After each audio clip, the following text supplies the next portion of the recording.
Hey, good morning. As I got up this morning,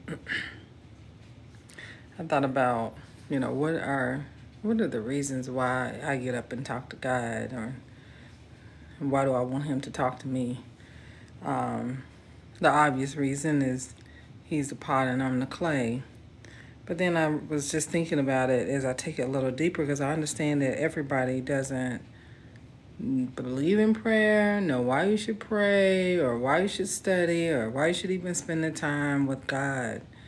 And I started thinking about how it's the place where I share my dreams, my visions, my ambitions, my fears, my thoughts, my concerns. It's the place that I seek answers. It's the place that I look for, peace. It's the place that I go to worship. It's a place where I can go for everything. And so when I think about my prayer time, this morning I was thinking about one of the reasons why I actually spend the time talking to God and sharing dreams, visions, and all of that with Him. Because you would think, He made me, there's no reason why I should. The closest thing I could think about is my children. And even when my kids were young, they would come home and I picked them up from daycare or school and I'd be like, "How was your day? What happened today?" And I would want to hear everything, how they navigated the day, who said what happened, things like that. And even as they are adults now, I think about, how much I want to hear about their day, like how things went. My daughter just started a new job. She's a teacher, so shout out to all the teachers. But my daughter just started a new job, and I'm like every day I'm wondering like how did today go? What did the students do? What did you do? How did you navigate that? What did you say? And the more she shares with me about her day, the more I'm like, oh, I'm just so proud of how she navigated that. And sometimes I'm just like, ooh, wow, okay, that's what you chose to do. And for me as a parent, it's not for me to tell her what to do, especially the parent of an adult. It's no longer for me to tell my adult daughter like how to navigate. If she asks me, I'll give her my opinion. But when I go to God and I'm talking to Him about my day, I'm inviting Him to help me navigate my day. Just like my daughters are inviting me to help them navigate or sharing something special with me about how their day is. So that's what prayer is for me. It's really your invitation to God into every thought and everything that you do. And it's like the time after the time sometimes, and sometimes it's the time before. Like, oh my gosh, I'm going into something. Let me talk to him about this. Just as simple as you would call and talk to your parent or a friend or somebody you love and trust. Oh, let me tell them about this thing. Let me invite him in. There's so many instances in the Bible where people's plans failed because they did not invite God in. The question is, did you ask God? And so I have made it a habit to have conversation with him just as I am navigating my life. The thing I love about the way God made us, He made us thinking beings. That means that every little thing we do, like every step that we take, we're not gonna hear go left, like a navigation system, like make a left go 500 feet and then go left. Like you may not hear anything for a while you're on the journey, just like if you're on your way on a 500-mile trip and you're on the right highway. You may not hear anything for a long time, but that doesn't mean that you don't check to see, hey, let me make sure I still got this thing on. Let me still make sure I'm headed in the right direction. Let me just see if there anything up the road I need to be aware of, because GPS now tell you what to be cautious of on the route.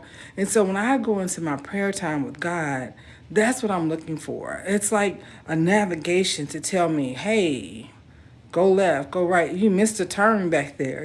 Those kind of things. And it's for me, it's a fun time. Like I used to think that prayer was like just an obligation. I'm supposed to pray.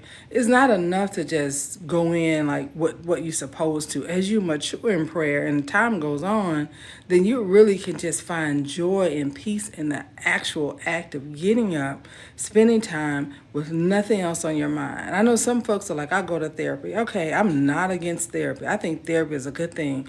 And some people really, most people, some people, whatever, it doesn't matter the number. Therapy may be the answer for some. But I know that prayer is an answer for everybody. And the reason why I say answer for everyone is it's a direct connection. It's like a direct download that you can get on you, how you were made. Then he knows the beginning and the end. And there's no catching up that you have to do. Like, I think in some spaces with our friends and others, we have to kind of tell them, well, the reason why I feel this is because of this or that. And they have to navigate all these things that even they may not be aware of. But with your Father, with the Father himself, when you are in prayer with him, you don't have to navigate, well, when I was 3, when I was 12, when I was 15. Like, he knows all these things. Like, you can bring them up again to rehash them if you choose. But it's an opportunity for you to go in and get a special download and time with him. So that is why I roll out of bed early in the morning and get into prayer. That's why I spend time talking to God. Now, don't make it so technical that you think that, oh, I got to have all these things to do and say. Like, no, go in as if you're talking to a parent with respect. Because, see, it's the Father. We can't talk to him any kind of way. That's not what the expectation is. We go in, but you know that as you talk to God, God will talk to you. He will give you insights, and you will feel like in that day, when that day is over, you're like, well, you know what? Such and such happened today. That's why I'm excited for the next conversation. Although I feel like it's an all-day thing, but even when I have that special time that I set aside to pray, it's like I get an opportunity to really dive into what happened. And then I use the word. Like, sometimes when you don't hear anything, someone like, oh, I didn't hear anything in prayer, I'm not sure. Use the word. Use the word to help you navigate what to do. Proverbs is one of the best places you can go. Like, if you want to know how to navigate a lot of life things and you're not sure where to start in your Bible, Proverbs is a great place to start. People are like, do I start in Genesis? Do I start in that? Like, there are a lot of great places. You can start anywhere. But if you're like, I need insight, Proverbs. Go to Proverbs. Go to finish Proverbs. Go to Psalms. Finish that. Start New Testament. Then pick up back Old Testament. Do your own system. But if you're not sure, like, I don't even know where to go if I pick this Bible up. Like, I don't, where do I start? Pick a Proverbs. Solomon, there's so much wisdom in Proverbs that you will never go wrong by starting that way. And so I just want to encourage you, if you're not a prayer, if you don't know what to pray, it does not have to be something so fancy smancy. Get in there, tell God how your day went, tell him how your life going, tell him what you think your life is supposed to be. Ask him, does it line up with the way he made you and what he made your destiny to be? And allow him to help shape your future. Allow him to help shape your future today, your future tomorrow, your future years. And you'll see things continue to blossom along the way, just like relationships do in the natural. If you have a friend and you talk to them today and you spend more time with them, as years go on, you'll realize that your relationship with him will get stronger and stronger, just like it does with a friend that you talk to frequently. Don't let there be distance between you and him. And even if you mess up, so what? Go back. Well, I messed up today. Well, I really didn't plan on cussing her out, Lord. I didn't really want to talk to that person that way, but this happened and that happened and then this, and you can just let it out. And then you can read the word and you can find ways to get up and move forward. Because what we go through on a day-to-day basis is not supposed to knock us off our feet. It's supposed to bring us to our knees so we can get up and move again the next day. Like, it's not supposed to take the wind out of you. It's just a day. I don't care how bad it is. Like, tomorrow's coming. Get up and move on. That's what we're supposed to do. I say move on all the time. I'm realizing that. But you do. I've learned a long time ago. I used to mull over stuff over and over and over. I should have said this. They said this, and then I said this, and I should have did. And I realized that I'm spending my time mulling over something. Somebody else is at home asleep. They ain't thinking about me. They ain't thinking about what I said, what I did, what happened. They have no concern over what I'm still being tormented by. So because of that, I have learned over time how to release things, And yeah, there's sometimes I have to go back and ask for forgiveness of people and all of that. All of it's part of the process. But I'm talking about on the inside. It used to eat me up to say, how do I navigate this? How do I move forward from this? I mean, I would almost be to the point where I couldn't go forward. And I've just learned that just doesn't work.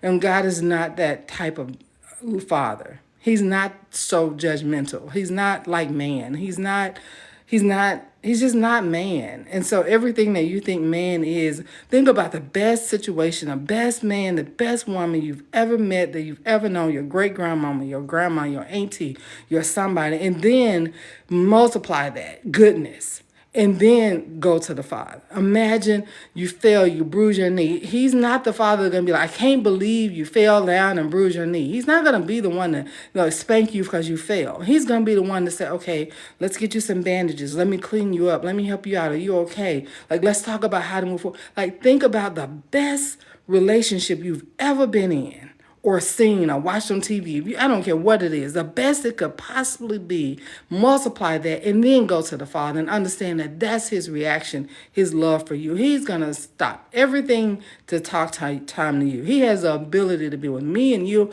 at the same time, and you be the most important person. I pray that you give him some time this morning, today. If you have never tried prayers, just try it. Simple. Just try it. It's a conversation. Lord, I know I ain't been talking to you like I should. You don't even have to say that. Just like, hey, Lord, it's me. Like, hey, I know. Just have the conversation. He's going to welcome you in. Have a blessed day. Thank you for watching. Have a good day.